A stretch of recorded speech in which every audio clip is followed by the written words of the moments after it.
शुरू करो गुफ्तगू, पूछो सवाल हम तीनों से। That was quite a show, by the way.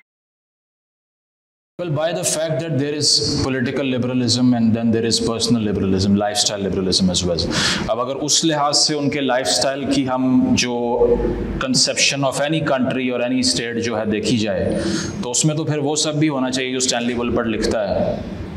उसमें फिर हैम सैंडविचेस भी आते हैं, उसमें वाइन भी आती है और कुछ आता है। लेकिन वो सब लेजिस्लेटिवली पॉसिबल क्यों नहीं हुआ? Why he couldn't make people write it down that this is going to be a state that had nothing to do with religion? अभी 11 अगस्त की स्पीच कोट करने से मामला तो हल नहीं होता ना। If you haven't made it a precedent, a constitutional precedent, then that means you don't want to enforce it as a political ideology. So there is lifestyle liberalism that is involved. As far as his own life was concerned, obviously he had space for these communities. उसकी वजह है कि sir Zafarullah को वज़ीर ख़ारजा लगाने वाला इंसान। और दूसरी चीज़ ये है कि ललित गो ने जब ऑर्डर किया था कि लाहौर रेजोल्यूशन लिखनी है, तो वो जिससे लिखवाई थी वो भी एक अहमदी था। तो आइडिया ऑफ पाकिस्तान जो जब पेपर पे आया तो वो लिखा ही एक अहमदी ने, और बाद में वही एक्सकम्युनिकेट हो गया। दूसरा ये कि आप जब कंस्टिट्यूएंट असेंबली की डिबेट्स देखिए तो उसमें जो अहमदी क्लरिक्स हैं, they are pushing for sharia more than other sects without knowing that they will be excommunicated in the days to come. तो इशू ये है कि बेशक जिन्ना साहब की personal conception of Ahmadis is very different. एक जगह तो वो आयशा जलाल ने द सोल स्पोक्समैन में कोट भी किया हुआ है कि वो एड्रेस करते हुए ज़फ़रुल्लाह की तारीफ़ कर रहे हैं और कह रहे हैं and Zafarullah is a very dairying guy. So but आज के पाकिस्तान में वैसा हो क्यों ना सका, इसीलिए because that is hoping against hope. First you create a state which is basically based on religious identity politics, and then you expect कि इसकी डेथ रो नहीं है, इसमें मजीद लोग वेट नहीं कर रहे बैठे हुए। तो पहले उनकी बारी आ गई, फिर अहले तशीज़ की आ गई, आजकल सबकी आ गई है। आजकल आप भी काफिर हैं, हम भी हैं, सब हैं।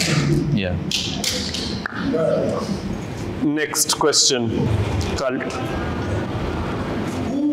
Imran Khan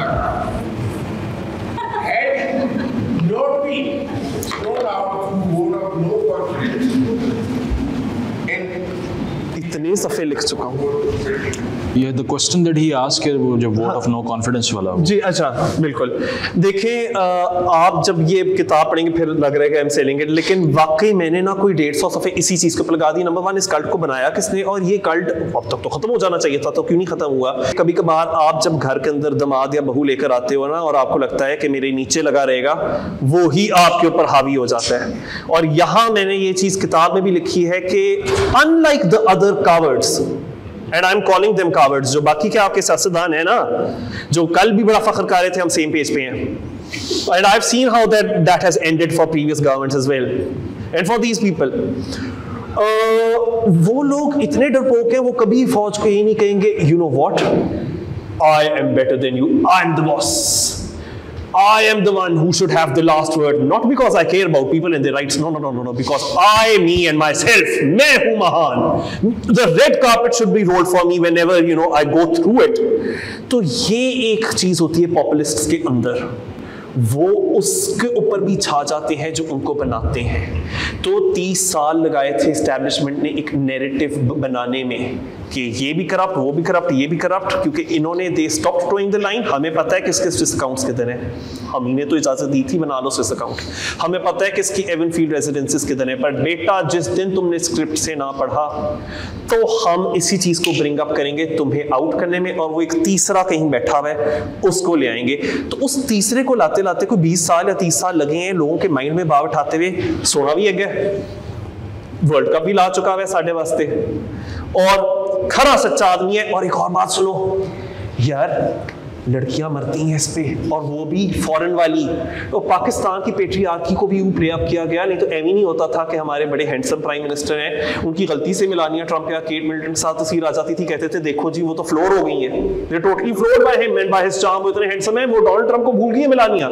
ऐसी ऐसी आपको चीजें नजर आती थी। मिसोजिनी तो खैर पूरी दुनिया में, अभी मुझे बांग्लादेश में नजर आ रहा है, शेख हसीना को आउट किया है तो उनका जो से अंडरगारमेंट्स उनको लहराया जा रहा है, ठीक है ना। So that is misogyny. You talk about politics but you coming to undergarments. तो इस तरह से कल्ट जब पैदा कर देते हो ना, फ्रैंकनस्टाइन ने भी मॉन्स्टर बनाया, लेकिन फिर वो मॉन्स्टर ही खुद हावी हो गया, जो जैसे पाक में भी दिखाया गया। There is a very interesting quote that I highlighted on the page number 13 when he talked about sexuality. So he writes about Khan that men aspired to be like him. Women whose sexuality is heavily repressed in Pakistan's patriarchal conservative society of all ages openly declared their crush on him. And the youth of the country finally saw a man who had successfully captured their imaginations. Yeah. बहुत शुक्रिया। मैंने ही सोचा था कि you have books in your mind right now, और बड़ी देर से मुझे लोग कह रहे थे किताब लिखो। मैं अगर मैंने किताब लिख दी ना, मुझे डर है मेरी सेफ्टी का उसके बाद। सच कहूँ दैट वाज बिकॉज मैंने कहा था मेरे पास टॉपिक ही सिर्फ एक है, मेरी दुखती रग ही एक है। तो मुझे ये फील हुआ था कि यार मैं अगर रिलीजियस एक्सट्रीमिज्म पे नहीं लिख सकता, मैं कभी राइटर नहीं बन सकता। तो बहुत फिर माइंड के साथ ब्रेनस्टॉर्मिंग करने के बाद मैंने गुफ्तगू की, खानदान को साथ बैठाया, मैंने कहा I think I should go ahead and right it, and so I did go ahead. और फिर लिखते हुए मैं सोच रहा था कि मुनीब अगर तुम गए हो बुक शॉप में, तुम्हें इस ऑथर का कुछ नहीं पता, तुमने ना इसका कभी नाम सुना है, और ऐसा होता रहता है मेरे साथ, क्या ये किताब, इसका टाइटल, इसका जो टॉपिक है, तुम ये खरीदोगे अगर ये तुम्हें बुक शॉप में दिखे? और मैंने my answer was a big fat yes, ऐसे खरीदूंगा ऑफ द शेल्फ। मैं उन लोगों का सोच रहा था जो अब थोड़े बच्चे कुछ रह गए हैं ना, मतलब मैं आपका सोच रहा था, मैं इधर जो बैठे हुए, मैं कुछ लोगों के तो नाम भी जानता हूँ, मैं एहतशाम का सोच रहा था, मैं ये राशिद साहब बैठे हैं, मेरे मामू ही हैं मसूद साहब, इनका सोच रहा था, इधर भी इब्रार हैं, मैं इनका सोच रहा था, कितने सारे हैं। ये खरीदना चाहेंगे? And the answer was yes. And इसीलिए I'd wanted this gathering today कि at least you are the target audience. Go check it out. Go check it out because एक पॉइंट के बाद ना आप ये भी भूल जाओगे कि मुनीब कादिर कौन। कुछ बातें इसमें बड़ी सच्ची हैं। जब दूसरी किताब का मैं बात करूं, अच्छा उसका स्कोप बहुत वाइड है क्योंकि उस किताब में मैं पॉपुलिज्म को और राइट विंग पॉपुलिज्म को एक्सप्लोर कर रहा हूं। So you know in the second book I totally then drift into global politics. The second part of my book, वो अब की बार मोदी सरकार उसका नाम है, उसमें मैंने अपना खुद का एक्सपीरियंस शेयर किया हुआ है कि जब मैं भारतीय मीडिया पे जाता था ना, मेरे बस यही बहुत बड़ा गुनाह होता था कि मुनीब कादिर पाकिस्तानी है। उस पर परवेज हुदबॉय भी गए थे रिपब्लिक टीवी के ऊपर, उनको भी टेररिस्ट का ही लेबल लगाया अर्नब गोस्वामी ने। बाय द वे मैंने वो वाला भी डिबेट देखी थी। मैंने इंडिया की राइट विंग के साथ भी मेरा पाला पड़ा हुआ है, मैंने वो भी देखा है, और वो सिर्फ एम्पावर ही होते चले गए हैं। पूरा मैंने उसके ऊपर वक्त लगाया है। मैंने तीसरी वाली पार्ट के अंदर अमेरिकन पॉलिटिक्स के अंदर चला गया हूँ, अमेरिकन हिस्ट्री में चला गया हूँ, और जो सिविल वॉर हुई थी, बट मैं इतना हिस्ट्री में बहुत ज्यादा नहीं डूबा। मैंने आज की बात की है कि ट्रंप क्यों लोगों को इतना अपील करता है।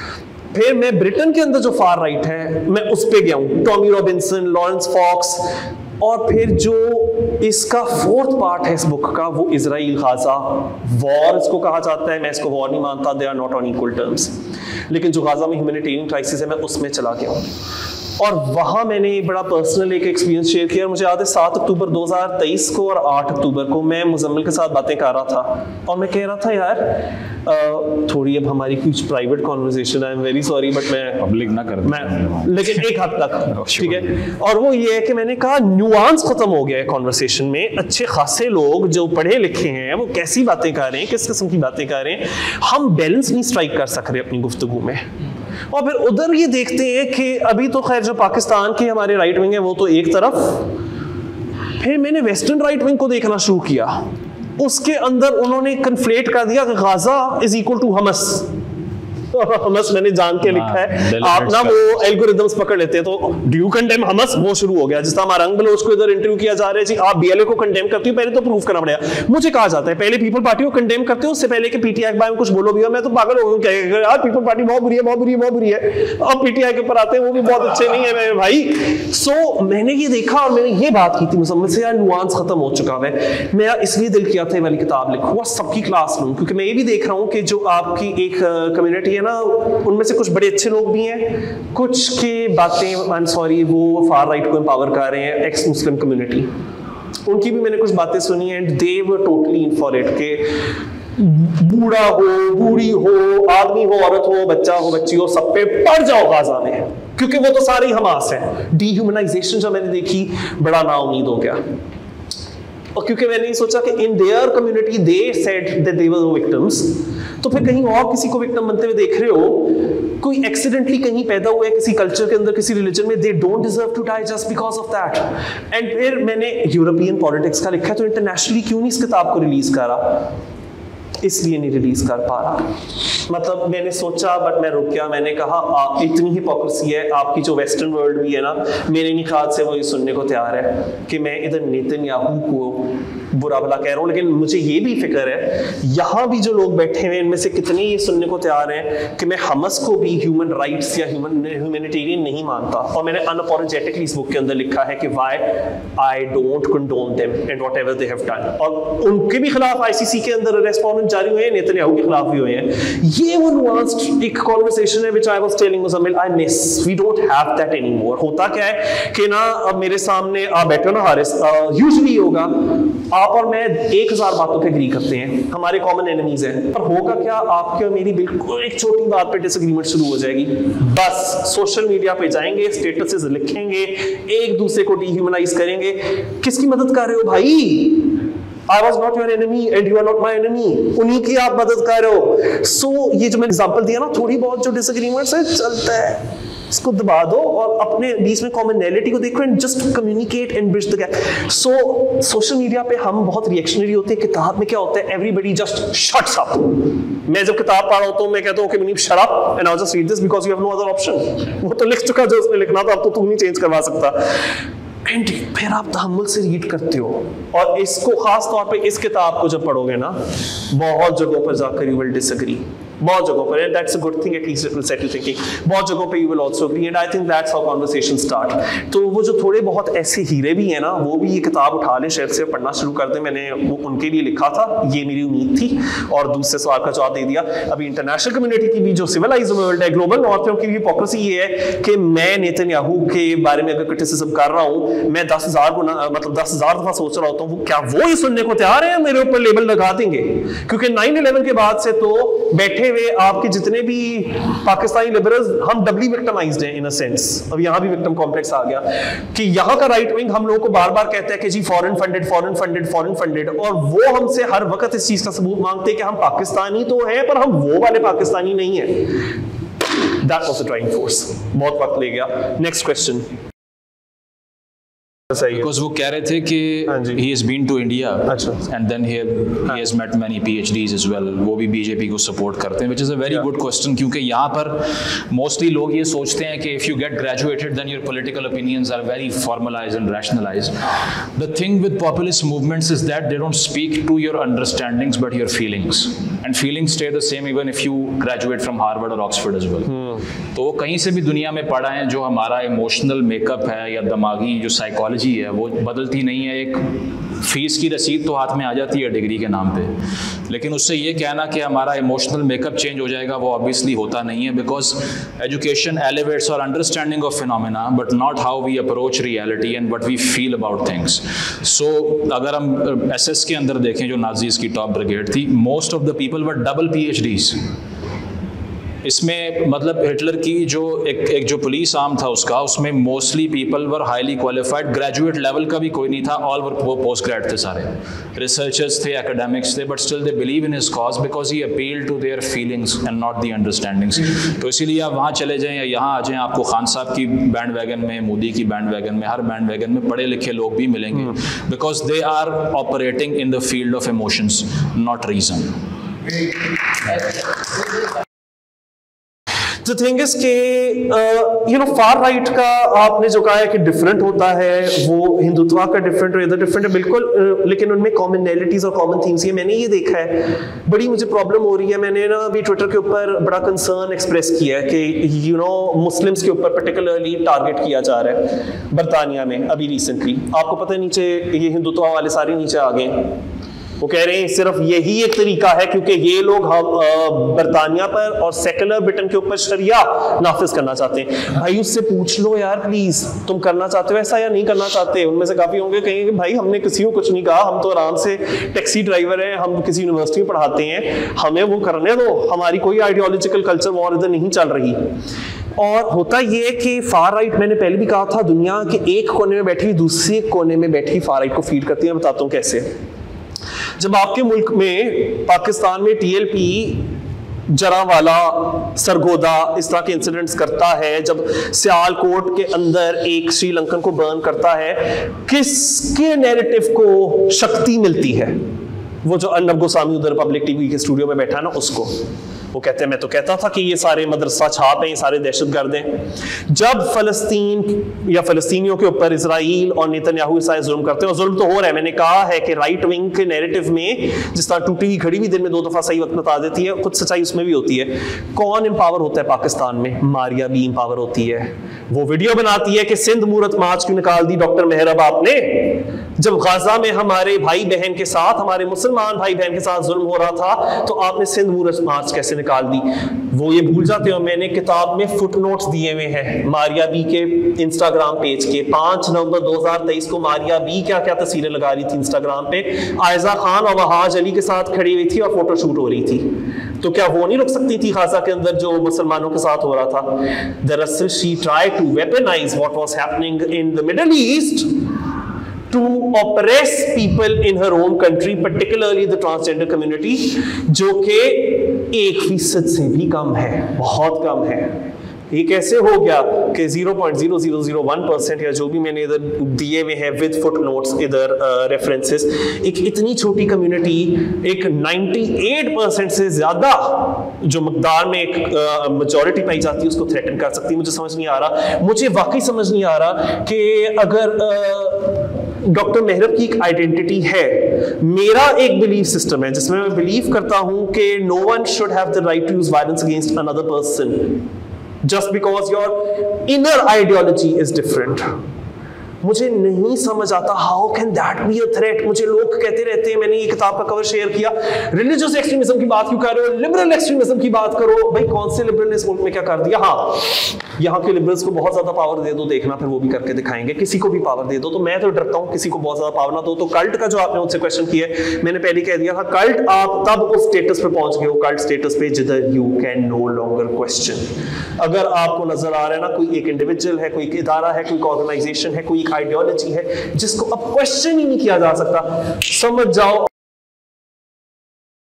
So the second question that you ask कि किताब कब आ रही है, उसमें वो जो हारिस ने पहले बात किया है, with certain pessimism involved that people don't read books, तो उसकी वजह से मैंने अब तक नहीं लिखी। But it is very important to solidify your credibility as an academic. I think I still can't call myself an academic because of the same reason कि किताब नहीं लिखी।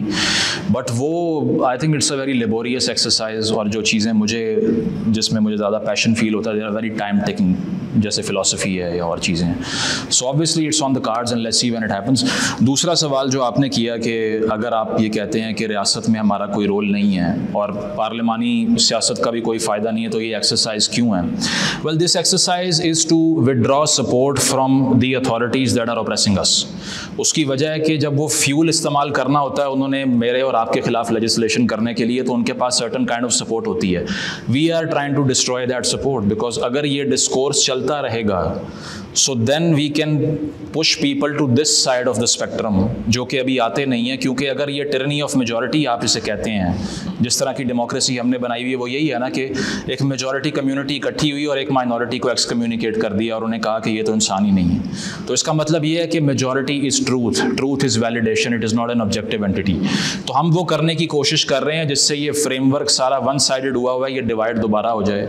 वही जो हेगल बात करता है कि थीसिस तो आता जा रहा है, एंटी थीसिस नहीं आ रहा। So this exercise is to present an antithesis so that Pakistani audiences listen to both the sides and then develop a synthesis which is a higher cause. So if we stop doing this exercise, तो वो synthesis की stage पे जा नहीं सकती, चाहे वो पार्लिमानी हो या गैर पार्लिमानी हो, वो सेकेंडरी चीज़ है। आपने सवाल किया इंडिविजुअलिटी के हवाले से कि पर्सनल लेवल पे क्या हो सकता है। लेकिन उस पर तो यही हो सकता है ना कि don't become a tool for the political class, because as Nietzsche said के पॉलिटिशियंस जो हैं वो दो ही क्लासेस में डिवाइड करते हैं आवाम को, पहले टूल्स होते हैं और दूसरे एनिमीज़ होते हैं। यानी कि अवाम में से 50% एक सियासतदान का टूल बन जाते हैं जिसको वो इस्तेमाल करके फेंक देता है, और जो उसके साथ नहीं होता वो उसको कहता है ये मेरा दुश्मन है। यही तो मसला है पाकिस्तान के साथ या किसी भी मुल्क के साथ। So on individual level we are trying to say that think for yourself which is the highest virtue when it comes to critical thinking, because that way you can never be fooled. कोई भी दुनिया का propaganda मेरे ऊपर exercise कर लें, I can't be taken away, I am not a sitting duck. ऐसा नहीं है कि मुझे 2-4 फिल्में दिखाई या अर्तुगरुल दिखाया या ड्रामा दिखाया, एक किताब रेकमेंड की और मैं आपका हो गया। It's not that easy, because I should be disagreeable. उसकी वजह यह है कि if you start loving the leaders that are going to govern you, then you are digging your own grave. क्योंकि अगर मैं उसी से मोहब्बत करूंगा जिसका मैंने एहतसाब करना है, then I start asking all questions. मैं सवाल ही नहीं कर सकता उससे उसके बाद में। दैट्स व्हाई वी से कि हमें बहुत पॉपुलर, कैरिज्मेटिक और लार्जर देन लाइफ फिगर्स नहीं चाहिए, क्योंकि वो पॉलिटिशियन का काम नहीं है कि वो सच की लड़ाई लड़े या जाके मुस्लिम उम्मा की लड़ाई लड़े। उसका काम ये सिर्फ है कि जो आप टैक्स दे रहे हैं उसको रीडिस्ट्रीब्यूट करें और ऑर्डर मेंटेन करें, दैट्स इट। उसके अलावा वो जो भी बात कर रहा है वो झूठा है, कंप्लीट लाइज। तो इंडिविजुअल लेवल पे तो यही कर सकते हैं कि if we elevate the understanding of individuals, then we empower and emancipate them, then they are free to do anything that they want. तो मसला सिर्फ यही है कि अब भी जो बांग्लादेश की मिसाल आपने भी दी, योर क्वेश्चन के, जिसमें आप कह रही हैं कि वहाँ पर जो लोग कर रहे हैं यहाँ स्टूडेंट यूनियन नहीं है इसीलिए ऐसा नहीं हुआ, no that is a different factor as well, क्योंकि वहाँ पर वो एथनिक डिवाइड नहीं है। Bengalis don't need to be told that who is a Bengali, they know it, because all of them are Bengalis. In Pakistan, what is common between a Pashtun, a Baloch, a Saraiki, a Sindhi, a Punjabi? Hardly anything. The binding glue that you created out of scratch, which was faith and religiosity, got disproved after 71 happened. If we were brothers in ideology, why did they run away from us? They had to. उसकी वजह ये है कि ये bind नहीं कर सकती आपको। अभी अगर मैं जाकर ये कह रहा हूँ कि बादशाह खान नहीं पढ़ना या गनी खान नहीं पढ़ना, तो पश्तून कहेगा मैं यहाँ क्या कर रहा हूँ फिर। या अगर मैं बुगटी को जाके पहाड़ों में मार देता हूँ, या उससे पहले मैं जो है वो जितने भी उनके सरदार थे उनको पहाड़ों पे उतारता हूँ, पहले हल्फ लेता हूँ कुरान पे कि तुम नीचे आ जाओ, तुमसे बात करेंगे, और 60s में बाद में नवाब नौरोज खान से लेके बाकियों को फांसी की घाट पे लटका देता हूँ और मार देता हूँ। They will ask what are we doing here. दूसरी चीज़ ये कि अगर मैं सराइकी बेल्ट पे चला जाऊं और मैं भावलपुर की हालत देखूं या राजनपुर की हालत देखूं या जो दीगर साउथ पंजाब के ज़िले हैं उनकी हालत देखूं, 52% south Punjab is under poverty line at this stage. They will ask कि हम कौन से लाहौर की हुकूमत के अंडर हैं। यहाँ तो आओ तो यहाँ पर एक मेट्रो चल रही है और एक ब्रिज ऊपर जा रहा है और एक नीचे जा रहा है, मेरे पास तो पानी नहीं है पीने का। सिंध ये सवाल कर रहा है कि अगर कैपिटल कराची है और सारा रेवेन्यू वहाँ से लेके एक पार्टी वहाँ पर छाई हुई है और उसके अलावा होश ही नहीं है किसी और ज़िले की, तो हम यहाँ क्या कर रहे हैं। सो the issue is that Bangladesh की एनालॉजी इसलिए यूज़ नहीं हो सकती कि वो एक आर्टिफिशियल नेशन स्टेट नहीं है, जिस तरह मैरब ने थोड़ी देर पहले कहा था, और इसीलिए वहाँ पर it's easier for them to mobilise. यहाँ पर वो इसीलिए मुश्किल है कि फॉल्ट लाइन्स बहुत ज़्यादा हैं। And I forgotten the last question. हाँ, पाकिस्तान में रहकर आपने कहा कि वो कैसे हो सकता है। देखिए, वो ऐसे ही हो सकता है कि पॉपुलिस्ट का सबसे बड़ा फ्यूल ये होता है कि एक ऐसी मैस हो जो कि सोच ना पाए। हमारा काम अगर हम सिर्फ इतना कर देना that we create people who are open minded, we don't want to convince people, we just want to tell them that if you see evidence believe on it, otherwise throw it away. अगर सिर्फ इतना कर दें तो populist fail हो जाएगा। उसकी वजह यह है कि वो तो एज अ टूल यूज़ कर रहा है आपको कि आपके साथ ये हुआ, आपके साथ ये हुआ, आपके साथ वो हुआ।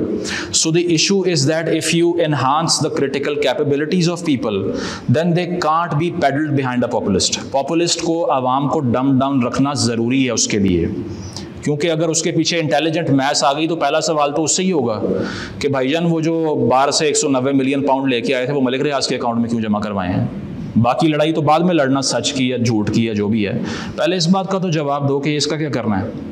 दूसरी चीज़ ये कि पेका लॉ में आपने भी सज़ा बढ़ा दी, 5 साल की नॉन बेरेबल ऑफेंस कर दिया इसको। तीसरी चीज़ ये कि आपके दौर में 16 अपोजिशन पॉलिटिशियन 1.5 साल की एवरेज तक जेल में रहे, वो कौन था, कौन कर रहा था। चौथी चीज़ ये कि मतीउल्लाह जान के लिए जब गाड़ी गई, या फिर जब अफसार आलम को गोली मारी गई, या पापा जॉन्स की 100 कंपनियां निकल आई, तो आपने कहा मैं मुतमईन हूँ, देयर फाइन। सो अगर वो डम डाउन ऑडियंस उनके पीछे नहीं होगी तो वो आराम से रूल कर सकते हैं। So being in Pakistan what we can do is to use the device you are using right now to record me. This is the tool to deconstruct them, because ये वही मैदान है जिससे उन्होंने ताकत अटेन की है। इसी को इस्तेमाल करके हम उन्हें डिस्ट्रॉय कर सकते हैं, because if we create and keep creating counter propaganda, not truth, we need counter propaganda for our own cause. If we keep doing that, they have no life to begin with. That's the answer. So today I had my book launch event और इसके ऊपर एक बहुत ही interesting audience भी थी. They were keen to know what the books are about. और मेरे साथ जो मेरे co-panelists थे सईद मुज़म्मिल शाह और डॉक्टर मेहर बवान. So ये सेल्फ का और अदर की तो एक कंसेप्चुलाइजेशन होती है तमाम पॉपुलिज्म्स के अंदर, और फार राइट हमेशा नैरो नेशनलिज्म के अंदर ही ऑपरेट करती है. And this is where it kind of gets interesting, right? Because in Pakistan, इससे बेहतर मैं सोच नहीं सकता था कि और कोई साथी हो जो कि मेरी बुक लॉन्च कर रहे हो, because both my books deal with very sensitive topics. Those topics are very current, very relevant to the kind of world that we're living in. उनमें से एक पेइंग द प्राइस है, जिसके अंदर मैंने बात की है हमारे मुल्क के अंदर जो इंटरसेक्शनल नेचर है रिलीजियस एक्सट्रीमिज्म का, मिसोजिनी का, क्लास अपार्थाइड का, and how it impacts upon people's daily lives. और मैंने साथ ही में मैड वर्ल्ड के अंदर फिर ग्लोबल पॉलिटिक्स के बारे में बात की है, where the focus then shifts from the national and local to the global. And it was a very insightful discussion. मुझे बहुत कुछ सीखने को मिला है, सिर्फ यानी अपने को पैनलिस्ट से नहीं. आई थिंक कि वो तो एक ट्री ऑफ नॉलेज है ना सईद मुज़म्मिल शाह, और वो तो चलती फिरती इंस्टीट्यूशंस हैं, डॉक्टर मेहरब. लेकिन जो ऑडियंस हैं, जिस किस्म की उनकी तरफ से मुझे कमेंट्री सुनने को मिली और जिस किस्म के उन्होंने क्वेश्चंस पूछे, it exercise my mind as well. मतलब मुझे ऐसी चीज़ों को सोचने पर मजबूर कर दिया जो कि शायद मुझे पहले ना ख्याल आए हो. तो बहुत ही एक प्रोडक्टिव इवेंट रहा है और बहुत आई थिंक इसमें कुछ कंस्ट्रक्टिव बातें हुई हैं. मतलब हम प्रॉब्लम्स तो डिस्कस करते रहते हैं. I think if at a mass level we start thinking this way and we start asking questions, सिर्फ problems नहीं, हम I think finally solutions तक भी पहुंच सकेंगे. I hope कि something good comes out of not just my books but also the talk that we had today. Thank you very much.